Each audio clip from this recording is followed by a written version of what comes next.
Hi, how are you doing? I'm Daisy Annette, and today I'm going to answer some of the questions about how to structure a speech. So, these are the questions which have been asked by people and also people who want to know how a public speaking coach goes about preparing someone for a high stake presentation or whatever kind of speech that they have in mind or that they have to prepare for. So I will have some questions here and I will read them and then I will answer to my best knowledge. The first question is, what is your go-to structure when a client asks how to organize their speech clearly? Okay, so this is very simple. About structuring a speech, you have to first have the end in mind. Who will you be talking to?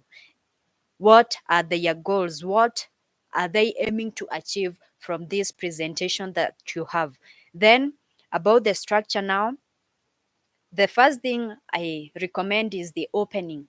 The opening is what you tell them. Just consider the opening as a trailblazer to a trailer to a blockbuster movie. Okay, so the trailer of course has to invite people to watch the movie. It has to convince people that the movie they are going to watch is a great movie. So for the opening, you should have an intriguing question, a question that provokes a lot of thought or curiosity. Or you can also have a bold statement. A bold statement is like Prince EA, for example. In one of his video, he starts by saying, I'm not black. It's just like me saying I'm not black. Now you can see I'm black, so you will be eager to find the reason as to why I said that. So that is a bold statement. You can also start with a statistic, a surprising statistic. For example, by the time I'm done with this presentation, 6,000 businesses will close due to bankruptcy. Now, if it's someone who is in business and is eager on how to not close their business due to bankruptcy, they will be more eager to listen to what you have to share. Also, you can start with a story or a metaphor.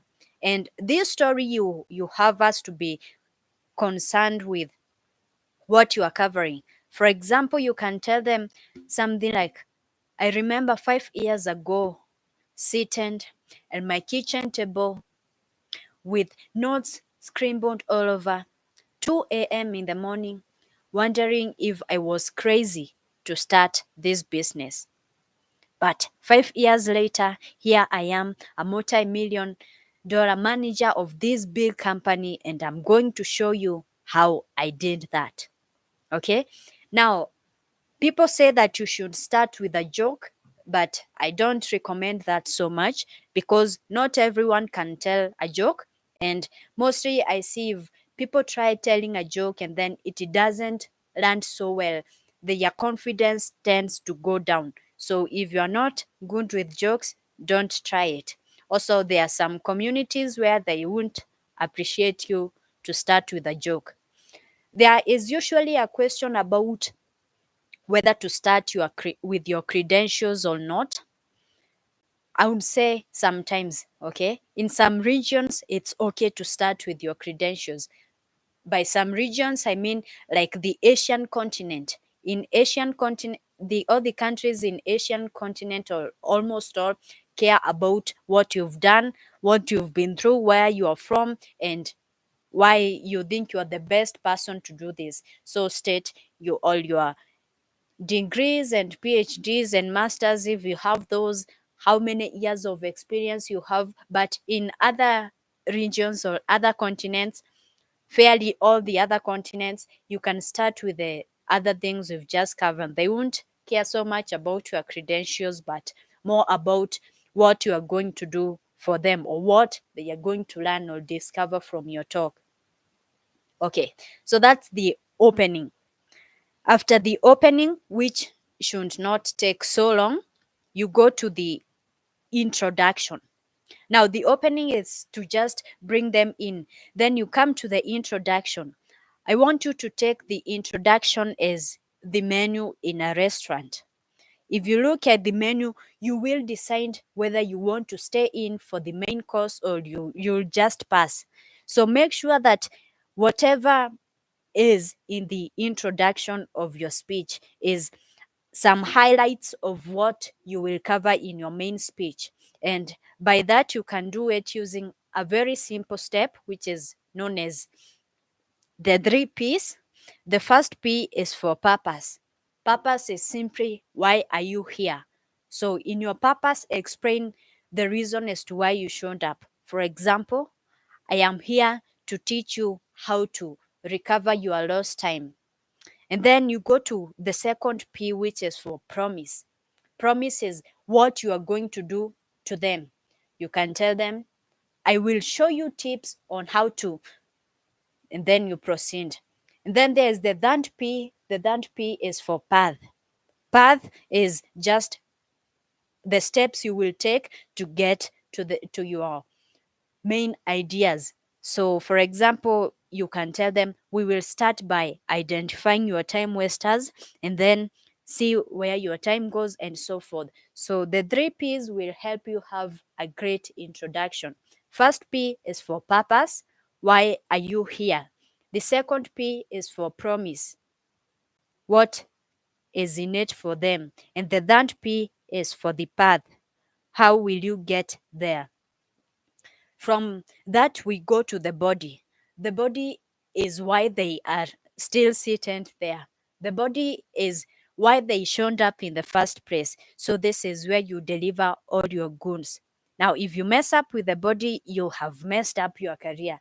You have to make sure that you've given them what they came for. You have to make sure that what is in it for them is going to help them in some way or the other. So for the body, I do recommend to use the rule of three. The rule of three is basically something simple for the mind, which lets you explain your ideas in 3 main points. So that, of course, people remember things in three. They are easy, they are memorable, they are not so much load for the brain.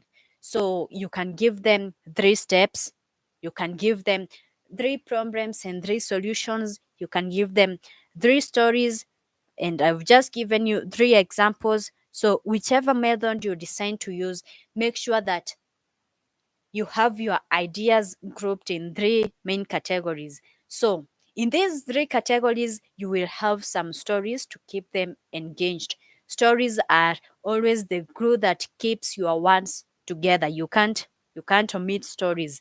People do remember stories. And you can also use some metaphors, or you can make them move around, walk around. You can tell them to pair and share some things. Maybe look at your neighbor and ask these questions and so forth. This is where you put all the interaction. Raise your hand if you've ever faced this problem and so on. Okay.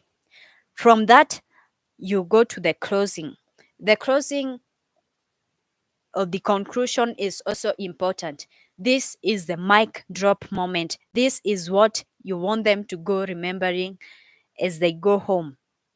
Okay, and maybe before I jump to the closing, I should tell you that you should have one idea in mind.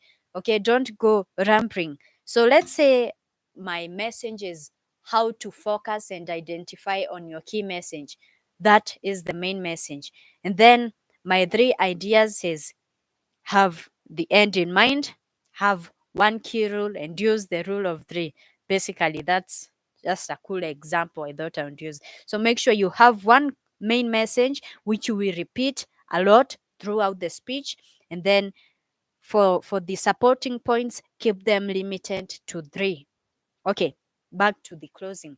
So the closing is the encore in a concert. It is what will make these people cheer for more. They want to hear more from you. You can close with some powerful ways which I'm going to share right now, but of all of them, only one is the most important. So we have a story. You can close with a story or a metaphor. For example, life is like a marathon. It doesn't matter how fast you start the race, but how well you finish the race. Okay? And then you can also talk about something which is known as a call to action or a call to emotion, because not everything is a call to action. A call to action is basically where you invite them to try something you've just covered in a speech. For example, you've been talking about identifying time wasters and being more productive in life. You can tell them, now that we've covered all these points, I want you to go home and write 3 ways in which you feel you've been wasting your time. And then for 2 minutes every day, immediately you step out of bed, write for 2 minutes the things you are going to achieve for the day. That is a call to action. Okay, you can also close with a quote, a memorable quote. For example, Maya Angelou said, people won't remember what you said, but they will always remember how you made them feel. And you can also close with a circle back moment, or circling back to what you've just said. So in today's speech, we've talked about how to identify your time wasters, how to recover your lost time, how to be more productive in less time. So that is basically circling back to what you started, or you can circle back to a story you gave them in earlier terms. For example, I've told you about starting a business some years ago, or wondering if it was okay to start a business some years ago. You can tell them, you remember that time I was seated at my floor, wondering if I was crazy to start this business? Guess what? It has just paid up big time. So, of all those ways of closing a speech which I've mentioned, the most powerful is a call to action, because, of course, it invites people to do something. It makes sure that your speech or your message doesn't just end the moment you leave the stage. It makes sure that there is some action which will follow after you've just left the stage.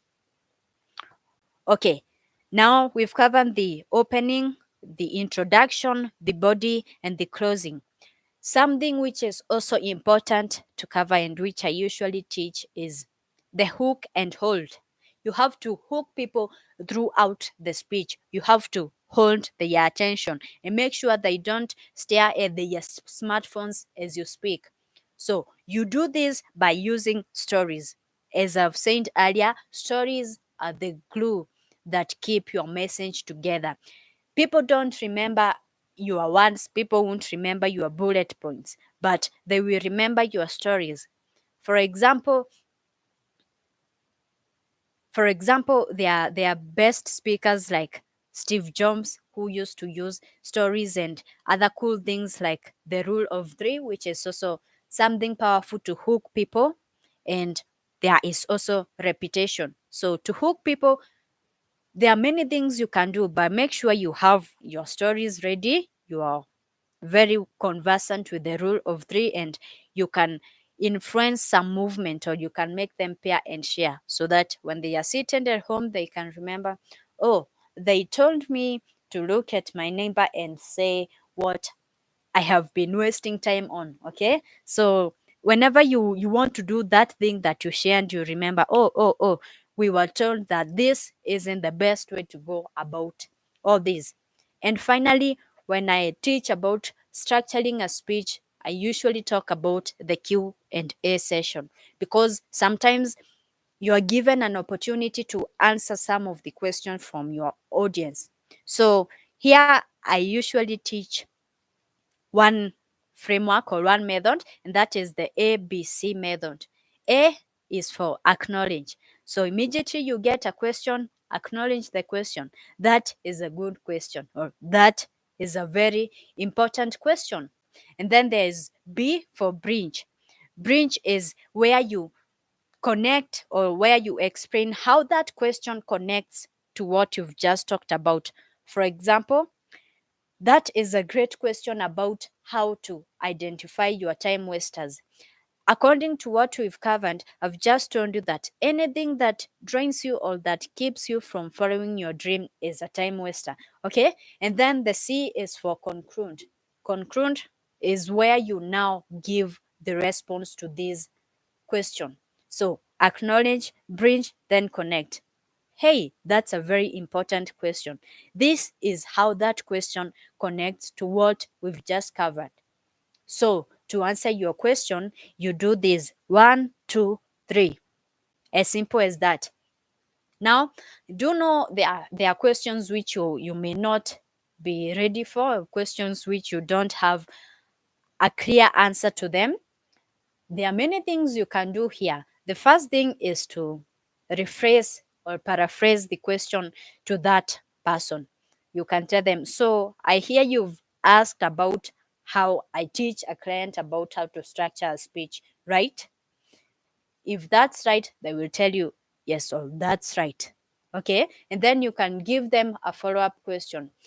According to you, or what steps do you have in mind, or what do you normally use when structuring a speech?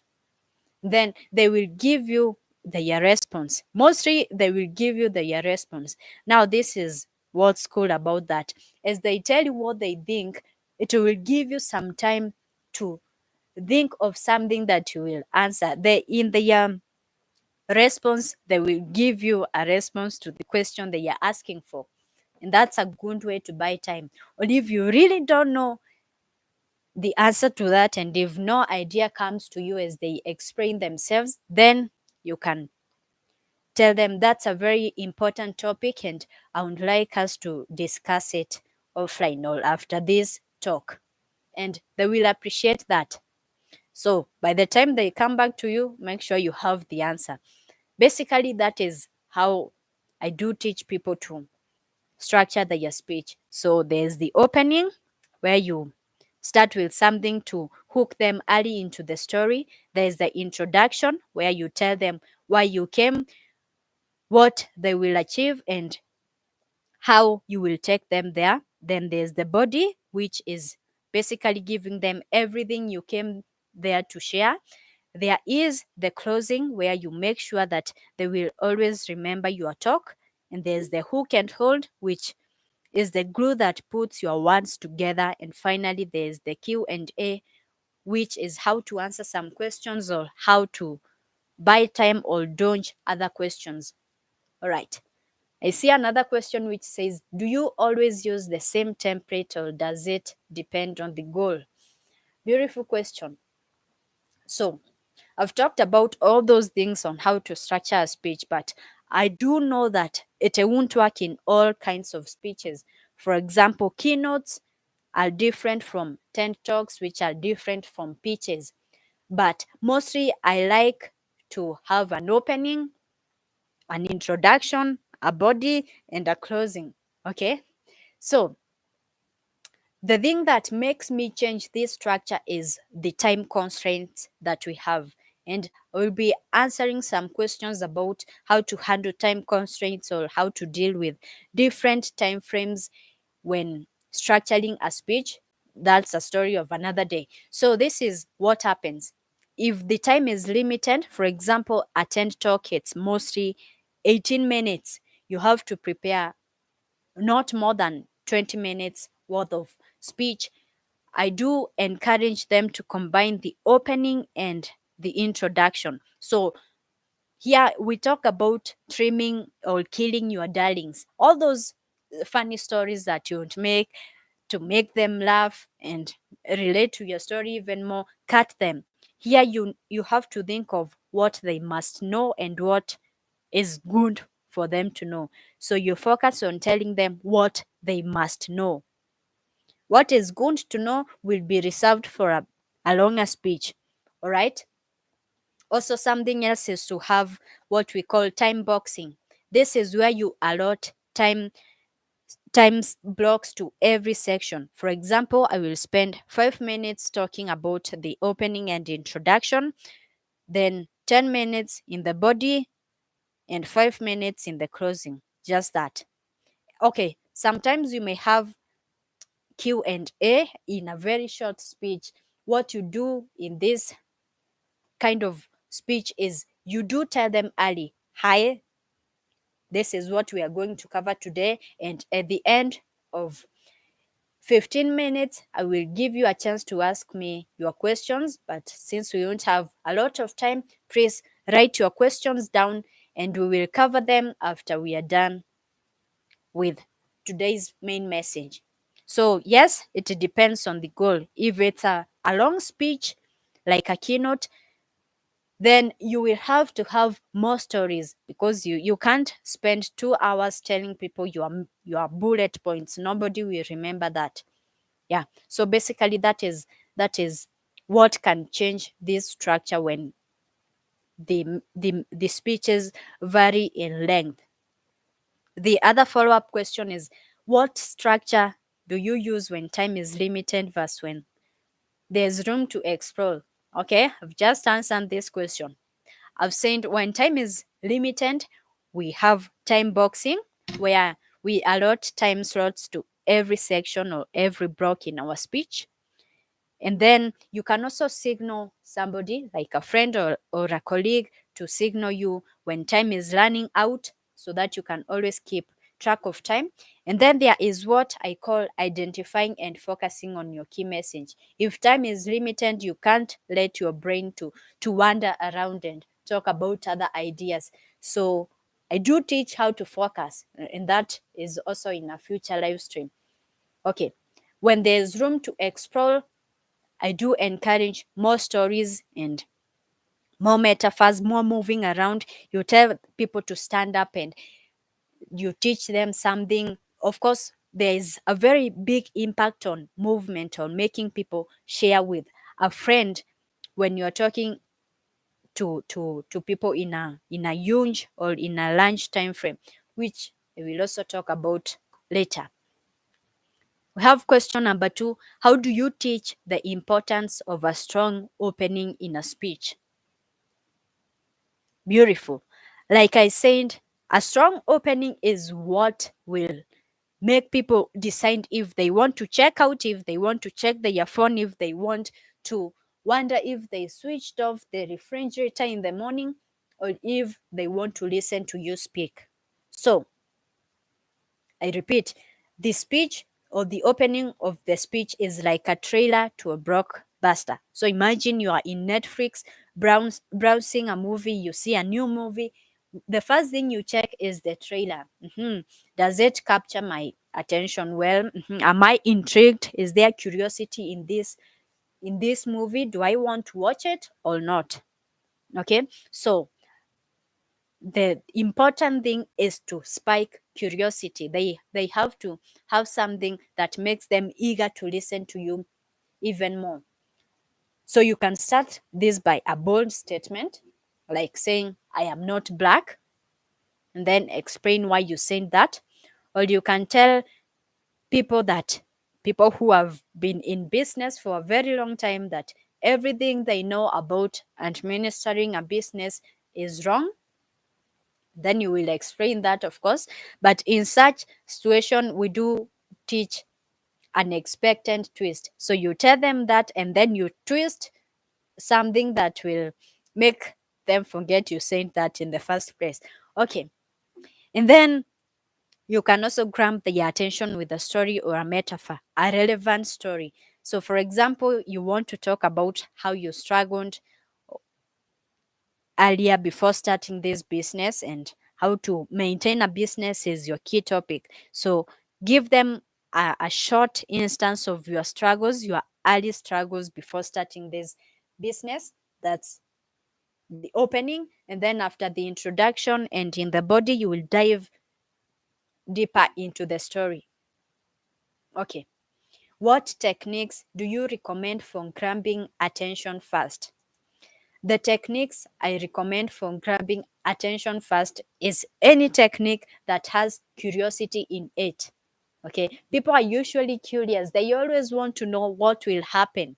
That's why even when you're making videos, you are being told you have to hook them. You have to have something that will make them eager to know what will happen next. You have to make sure there's curiosity in your speech. And you can use curiosity by a controversial question, for instance.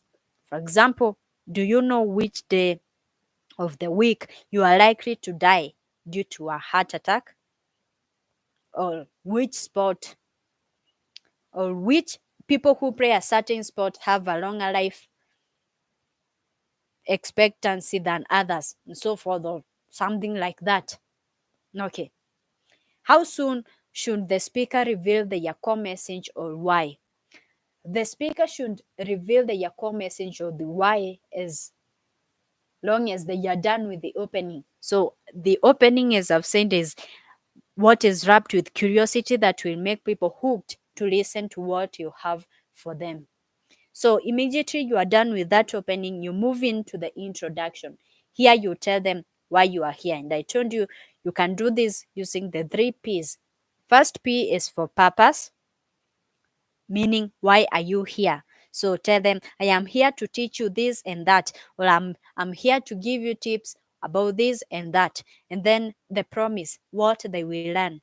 Today you are going to learn how to do this, or you are going to discover how to do this.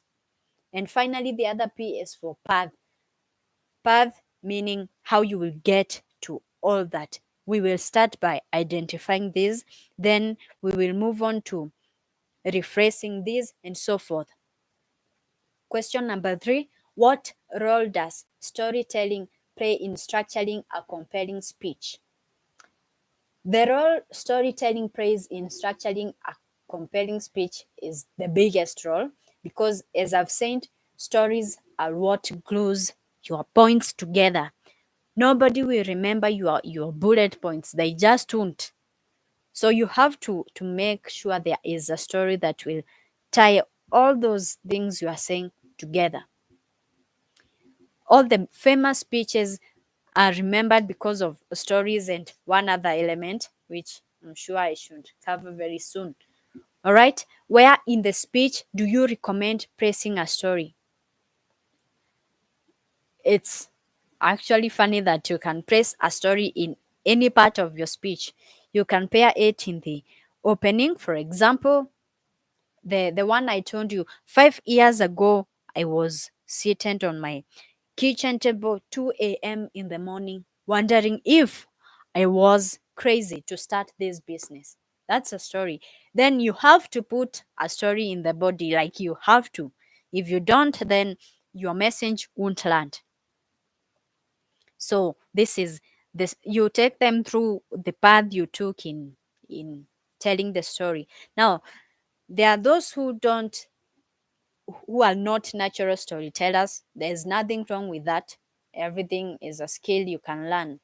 So there is a method you can use to tell stories, which is known as the hero's formula. Storytelling is a broad topic which deserves an episode on its own, and there will be an episode about that. But for now, I'll give you only the hero's formula. The hero's formula is like the one you see in Harry Potter, the Lord of the Rings, all those, all the movies actually. There is usually a villain or a problem. Okay. So there's a villain, there are the challenges, and there is the happily ever after, or the victory, or the result.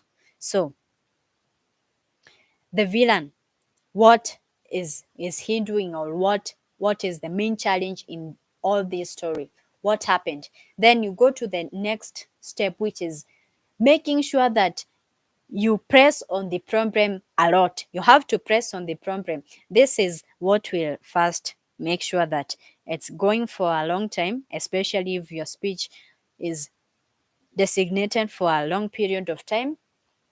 You extend the story. It also helps to create this emotional connection with the audience. And then after pressing a lot on the problem, you give the solution and what happened after that. The solution to implementing some of the things that you implemented, which should also be the body of your speech. Those things that you implemented, now those should be your 3 points. Okay. And after that, the results, what led to that, because people want to know If I implement all these, then what will I achieve from it? Just like Harry Potter, there was Voldemort, the villain, there was the hero of the story, who is Harry Potter. So Voldemort made Harry Potter suffer. In the first year, there was not everyone loves Harry Potter. I shouldn't tell this story. Okay. How do you balance emotion with logic when using a story? So, first of all, we have to understand that emotion is here to build connection. Without emotion, there won't be connection. And the emotion doesn't necessarily have to be a sad emotion. There are also happy emotions. So, make sure that you either make them smile, make them laugh, make them cry, or just make them sad. Now, balancing emotion with logic comes here.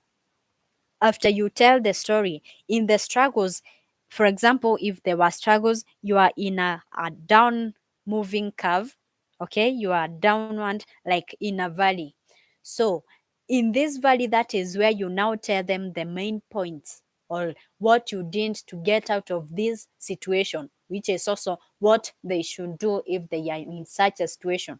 That's where the logic comes in. And then after that, you go to the happily ever after, which is like climbing up the valley, where you tell them how that implementing those steps made your life better and how it can make your life better. So it's basically very simple. When you are at a low moment in your story, that is where you give them the logic, what you did, what you realized, what they should do, think, or feel.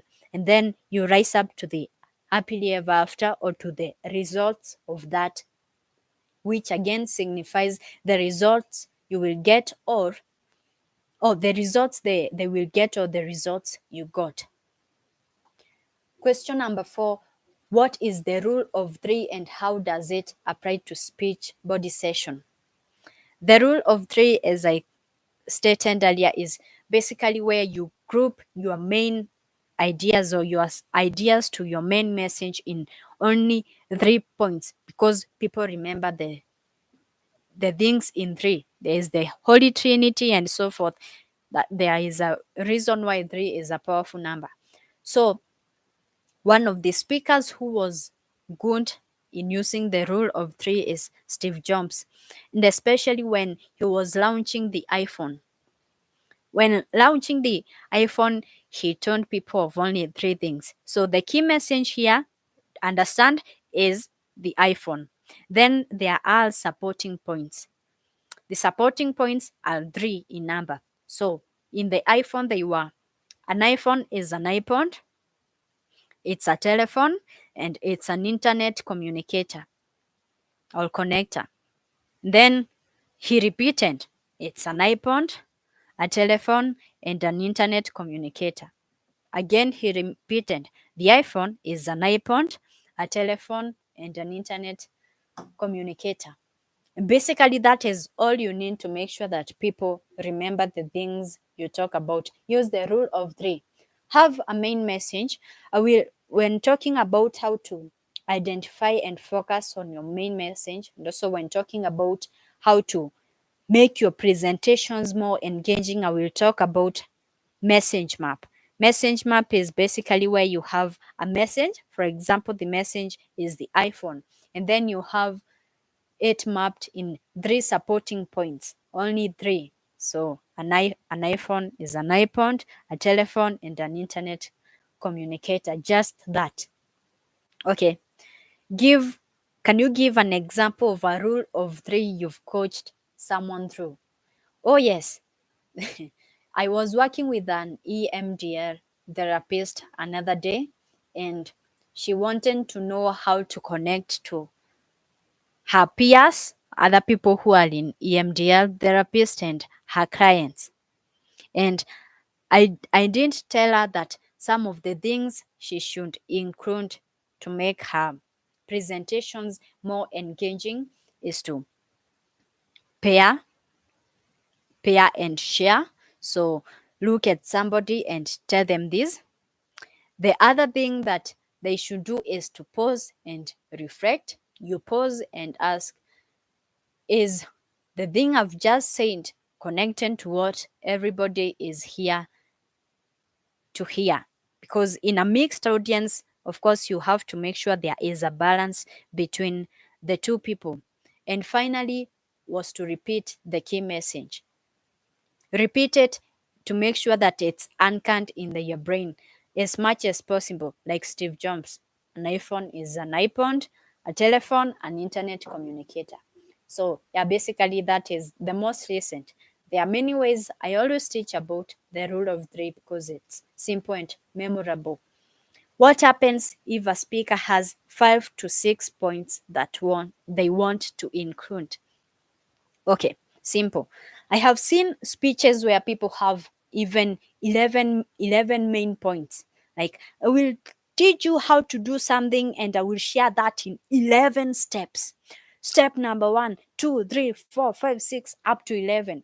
Now, I do know that I have listened to those speeches and I can't tell you even one step in those 11 steps, but I can tell you an iPhone is an iPod.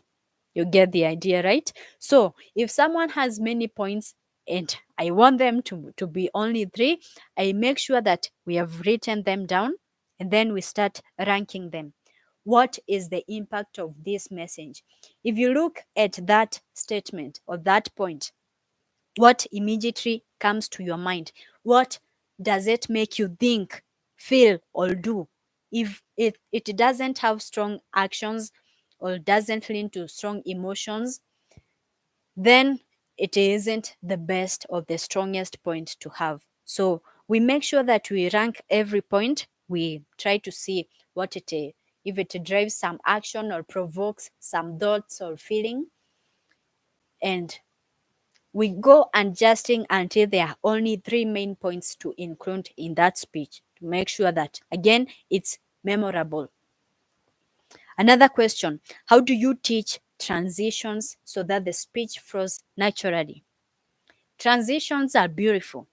Transitions is what you tell people to make sure that they know we have finished that point and now we are entering this point.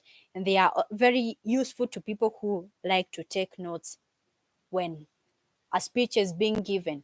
So transitions, the basic one is where you tell them, now that we've covered step one, we will now move to step two. So assuming this person is writing, they will leave that part and write step two. This is the next step. Or you can tell them, we have finished covering that. Now, this is what is important for you to note.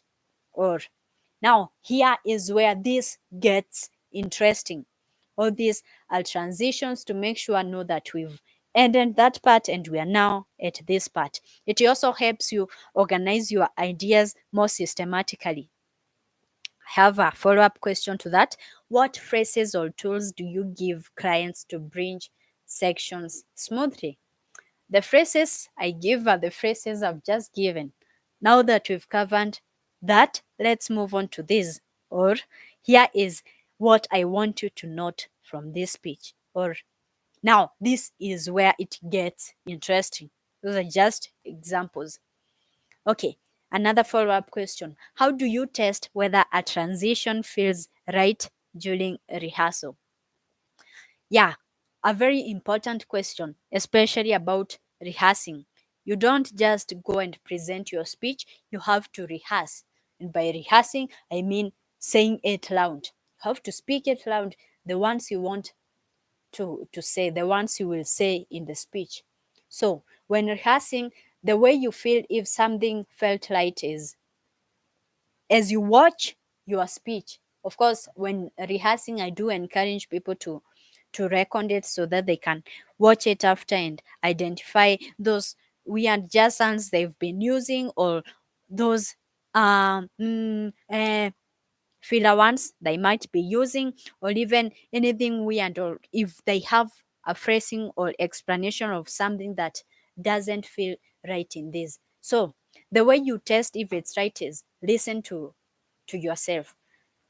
Listen to this speech not as you, but as someone maybe representing your audience. What would they think? Would they be able to follow with what you are saying? Would they identify that we have completed that step, we are now at this step? If that doesn't come to your mind immediately, then what you used is not the best transition. So you repeat again until you get it right. Question 6. What's your method for helping clients close their speech with power? Yeah, I like this. Like I said in the first question, the closing is very important because it's like the again in a concert. At the end of the concert, if you give a nice speech, they will want you to speak again. They will follow you around. They will ask you questions. They want to hear you speak again. So you have to close with something powerful. I talked about many ways you can close a speech. For example, circling back, where you tell them, now these are the things we covered, or as a summary, these are the things we've covered. This, and that.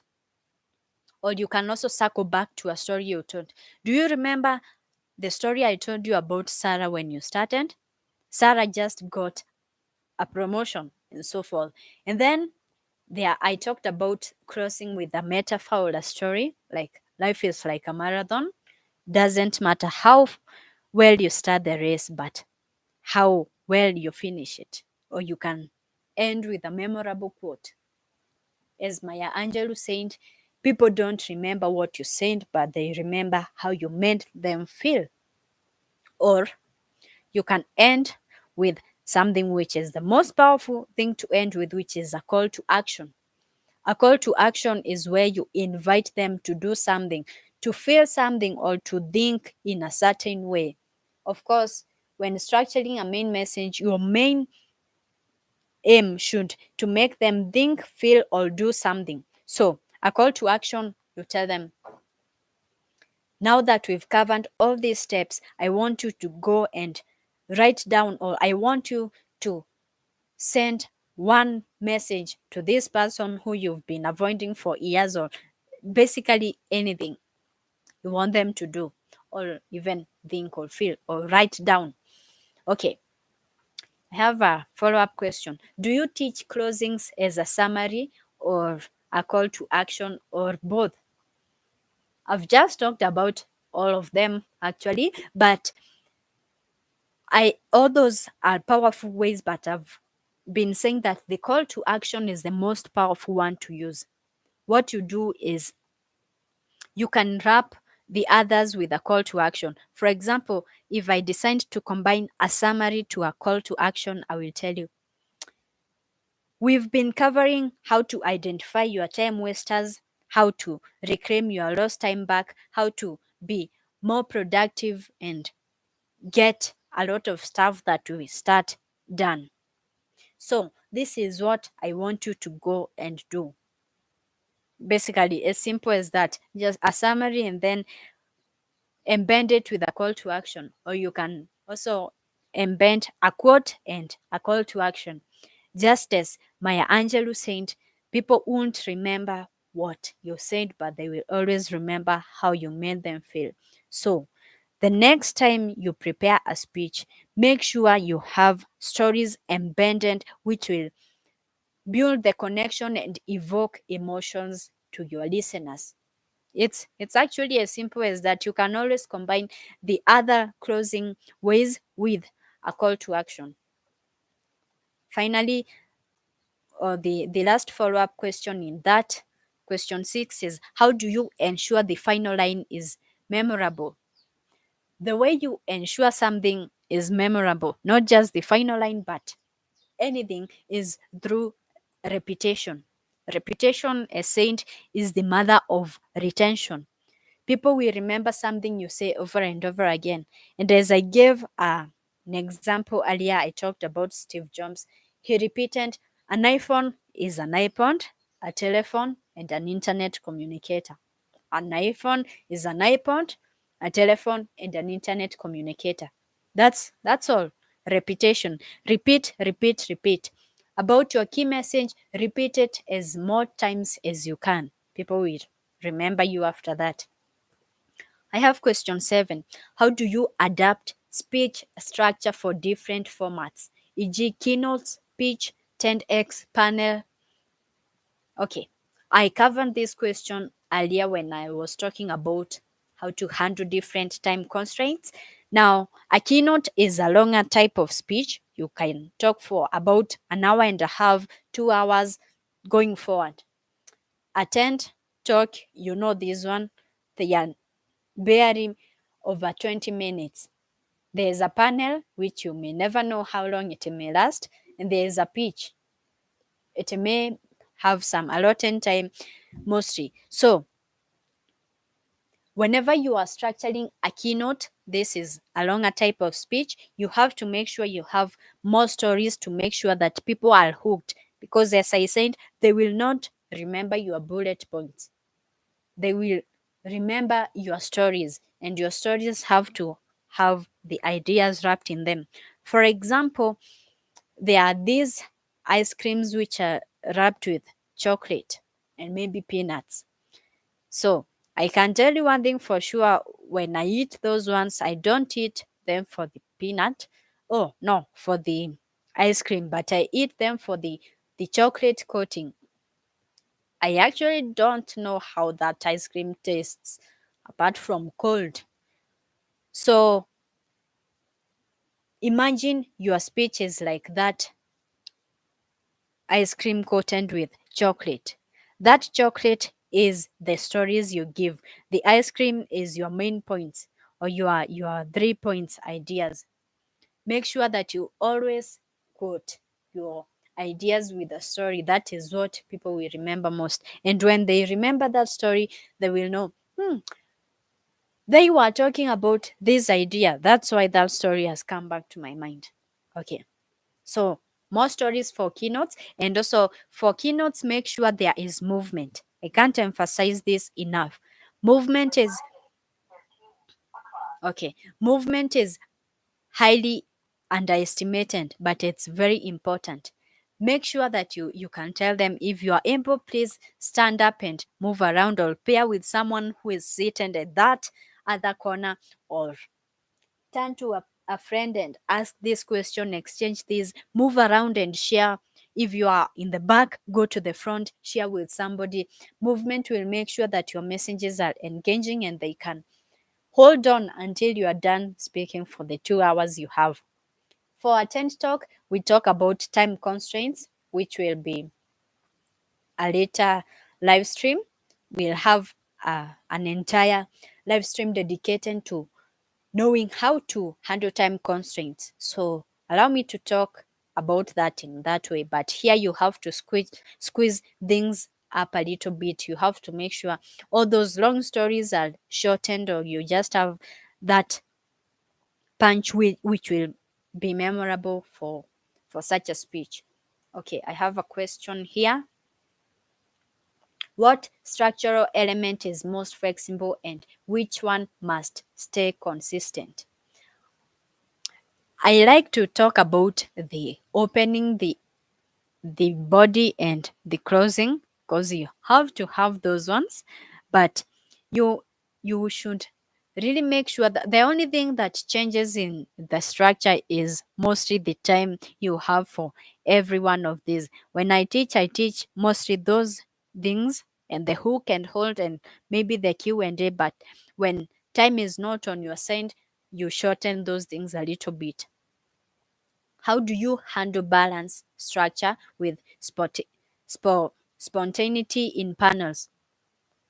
Basically, as I've talked about, the only thing that changes is how much time you dwell on a certain block. Maybe the introduction or the body, how long you will dwell on each topic, so that you won't be disrespectful when you run over time. Because that's what it is. Running over time is being disrespectful. Have another question. How do you help clients make sure that your structure supports clarity, not just aesthetics? For your structure to support clarity, Again, as I said, we shall talk this deeply as we talk about how to identify and focus on your core or your main message. So the thing you should do is have one thing in mind, or your main idea, and then have the goal or the end in mind. Make sure you start with the end in mind. What do you want them to think, feel, or do? And then what is that one idea you have? About that one idea, what are those three main points you have? Basically, when you keep that in place, you will not wander around as you give your speech. You will not have many thoughts to distract your mind from your main message. Do you use tools like mind mapping or message matrices? Yes, we use mind mapping. And this is what I talked about when we shall be talking about both how to make your message or your presentations more engaging and how to identify and focus on key message. We have what we call mind mapping, where you just have only one idea and then it has three supporting ideas. For example, the iPhone is the main idea. The supporting idea is that an iPhone is an iPod, a telephone, and an internet communicator. So yes, we have mind mapping. What's a sign that the structure is hurting comprehension rather than helping? The sign that the structure is hurting comprehension is, first of all, when you have a lot of notes to share, you have ideas which are more than three, they will be spending some time writing a lot of notes rather than listening. Now, if they are writing, they are not listening. Maybe they are for the sake of writing, but they will not remember what you are saying. I hope you understand that. Also, about visuals, we'll have another episode of whether to use slides or not to use slides, and if you do use them, what should you use them? If you have a lot of slides with all those points and ideas, they will be looking at the slides, and if they are looking, they are not listening. It's just passing them. It's just like the way you listen to workout as you to music as you work out. They won't remember so much about that. So if they are either writing so much or looking at the signs so much, they don't understand what you are saying. Okay, next. How do you structure your speeches for nonlinear thinkers or creative communicators? When we talk about creative communicators, we first identify the people they will be talking to. The first thing is always to know your audience, know who you will be talking to. What do they like? What are their goals? What level are they in? Are they professionals? Are they newbies or starters? Are they here voluntarily or have they been forced to come here? For example, it was something compulsory the company had to do. So even if you're a creative communicator and you will be talking to to people who are in accounting, for example, no offense to everybody, but they prefer data to visuals. Okay, they don't want you to paint them pictures of the future or pictures that will spike emotions. They want you to give them data and things that will make their productivity even better. So make sure you always know who you are talking to, and from there we can adjust. Now, you will love stories, you will love to paint pictures, but whenever you do, always keep in mind the people you will be talking to. If you are talking to salespeople, go full out, give your stories, give your ideas, paint all those pictures in their minds. They will appreciate that. If you come to talk to people in mathematics, for example, don't use data. If you will paint anything, paint a bar graph. They will appreciate that. Do you ever teach visual structure, e.g., whiteboards, metaphors as the main spine? Yes, I've just talked about to slides or not to slides. Now, if you are using slides, those are visuals. So yes, I do teach those also whiteboards, because a whiteboard is actually better than a slide for reasons I will explain when talking about that, in whether to use slides or not. We have the final question. What drills or frameworks do you use to help speakers internalize speech structure under pressure? The first thing I do is to make sure there is proper rehearsal, because you will be under pressure. There are people who will be under pressure even for something they've been doing forever. So make sure that you rehearse well. If you rehearse well, you will have that basic confidence as you go to give this speech. Okay, about rehearsing, you can rehearse in blocks. You can rehearse in blocks. For example, you rehearse the opening, then the introduction, the body, the closing. Or not or actually, and after you are done rehearsing like that, now rehearse per section. Okay, so don't start from the top this time. Start anywhere. Start with the closing, for example. This will be the closing, and then move on to the opening, and then jump to the body, then the introduction. Because when you do this, you can make sure that if time runs out, for example, and you are told cut all that introduction, just tell us the main point, or just give us the closing, then you will be able to know. Also, there is speaking when you are interrupted. You can set a timer when it rings, change to something immediately, talk about point number 2. Even if you are just in the opening, then jump to the call to action, go back to point number 1. So it's always good, so that if you're told we already know about that point, would you tell us about this other point, you won't black out. Okay, finally, what's the best technique to make structure feel natural on stage? The best technique to make sure that your structure feels natural even on stage is to talk as if you're talking to a colleague. That's basically it. Most people take speeches as things that are not good. They take public speaking as something scary, but it's not, and it doesn't have to be. So imagine you are talking to a colleague. What would you tell them?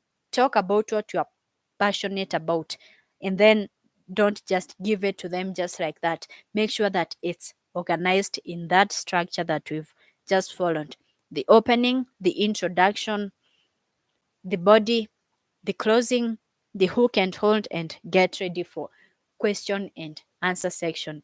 And basically, that is how you structure a speech my way.